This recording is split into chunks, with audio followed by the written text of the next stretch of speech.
it's safe, and our young people get to see that you don't have to drink and carouse to have a good time.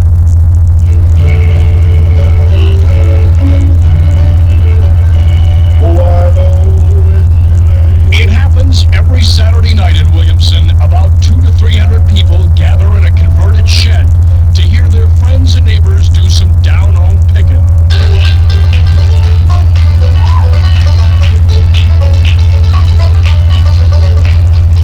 Yes, the Music Barn is Williamson's answer to the Grand Ole Opry. In the 2.5 years it's been in existence, they've had to expand it 4 times. I had no idea the need that there was. I just thought it was, be something nice. And I'd give a few people a place to go and play. But I didn't have any idea it was going to be like it is.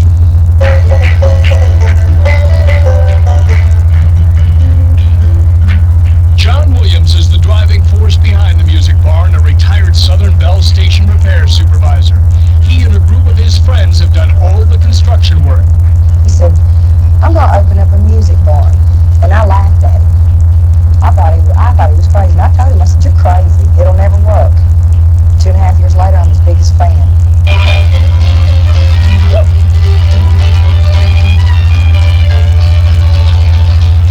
On the first night it opened, 40 people showed up. The next week it was standing room only. And now some people show up an hour early to put dibs on their seats. And that would have been fine, probably 40 people. Been great. We was sticking with them to get 40 people. In fact, we were scared to death. We didn't know what to expect. The musicians play for free, the admission is free, and the food is free. Yes, they do accept donations, but they're very low-key about it. They are far more vigilant about 2 other things. No profanity and no alcohol whatsoever. We don't allow it inside, here, out on the premises, nowhere. If this all sounds a little corny and old-fashioned, like people out to have a little good, clean fun, they plead guilty here. We were playing purely for fun. And that's exactly what we do. Everybody goes on that stage, and the people out there listen, they just want to entertain. We entertain ourselves, and they love to hear it. Finest crowd in the world, I guarantee.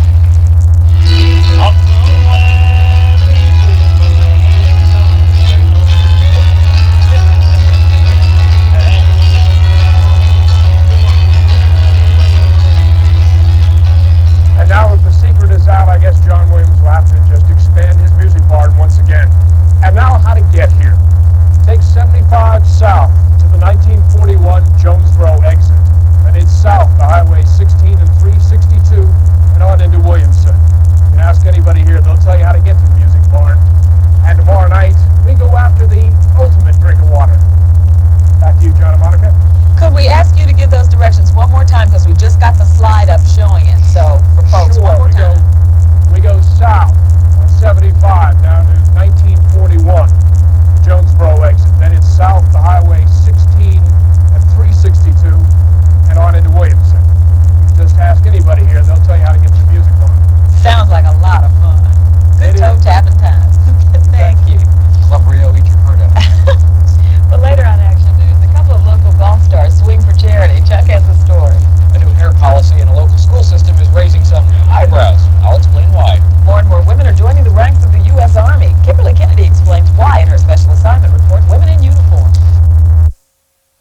We're in this great hat, and we are here to talk about water, and I don't think there's any of us who, when we read those news articles about chemical spills and nuclear waste, don't wonder what's in our water. But here, they don't wonder so much about it.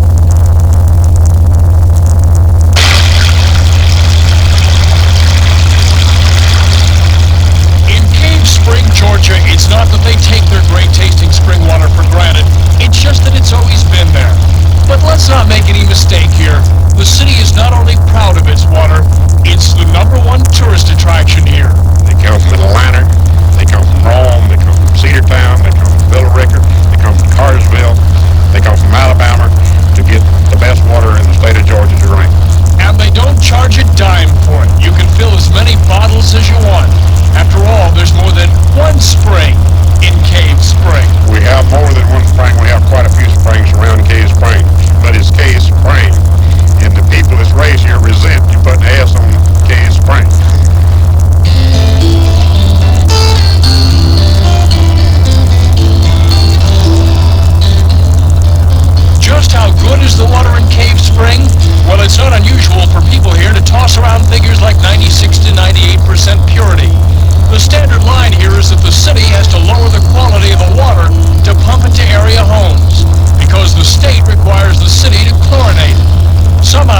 farmers are so religious about getting water from the source, they've been doing it for years.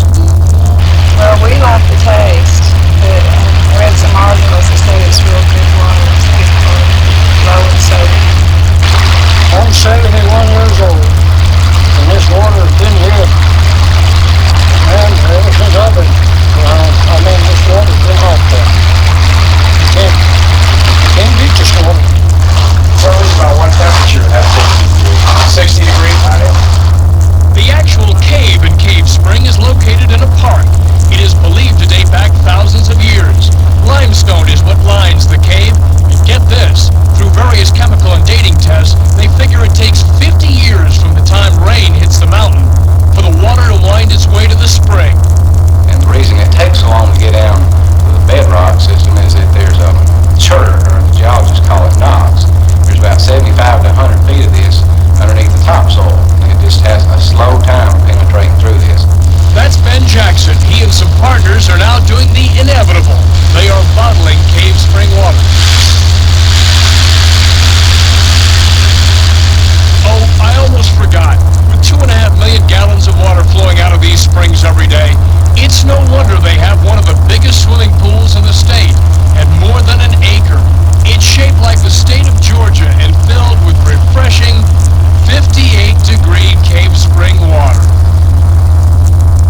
Makes you just want to take a dip, doesn't it? In here it's supposed to be about 60 degrees, summer or winter. Now, how to get here? You take 75 north to 20 west. Then it's 411 south. You hook onto 411-53 west and on into the city. Tomorrow night we tackle an Athens tradition, Charlie Williams's Pinecrest Lodge. Back to you in the studio. All right. He looks so authentic down there. Looks like Indiana Jones. It does. Still to come on Action. One night he knows how to report on some of Georgia's best kept secrets. Mark ventures to a place in North Georgia called Jack's River Falls.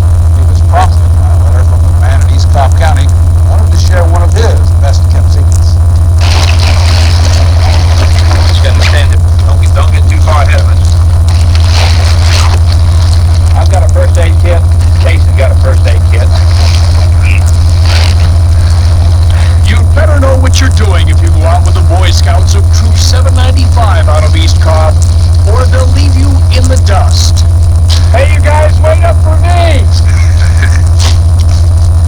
Jackie Graham is the troop's assistant scoutmaster. He's also a machinist at Lockheed. There's lots to see off the main highway. Most people, they drive through the mountains, for instance, and all they see is maybe 30, 40 foot from the highway. Jackie discovered hiking 6 years ago at the tender age of 40. Well, I turned 40, went through my midlife crisis, and realized I probably wasn't going to live forever, so I better go ahead and start getting out now.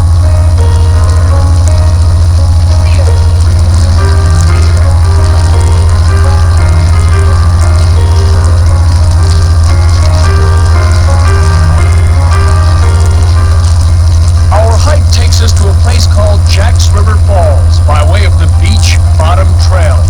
It is close to the Georgia-Tennessee border in a region known as the Cohutta Wildlife Management Area. You walk along an old loggers road and a bunch of streams, so take some dry socks. My people went off. See you guys later.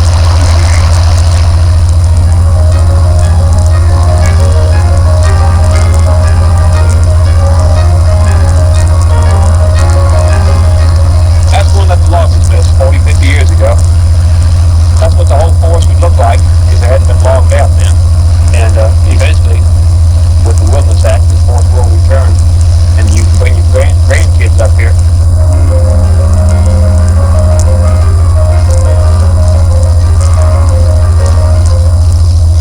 There ain't it wet. The river was 2 miles and you'll be there. You can see a lot farther. It's like the mountains over there. See, you can't see that in summertime because you've got so much foliage, so much undergrowth. In an effort to confront his midlife crisis, Jackie joined the Sierra Club, the Georgia Appalachian Club, the Georgia Canoeing Association, and the Boy Scouts.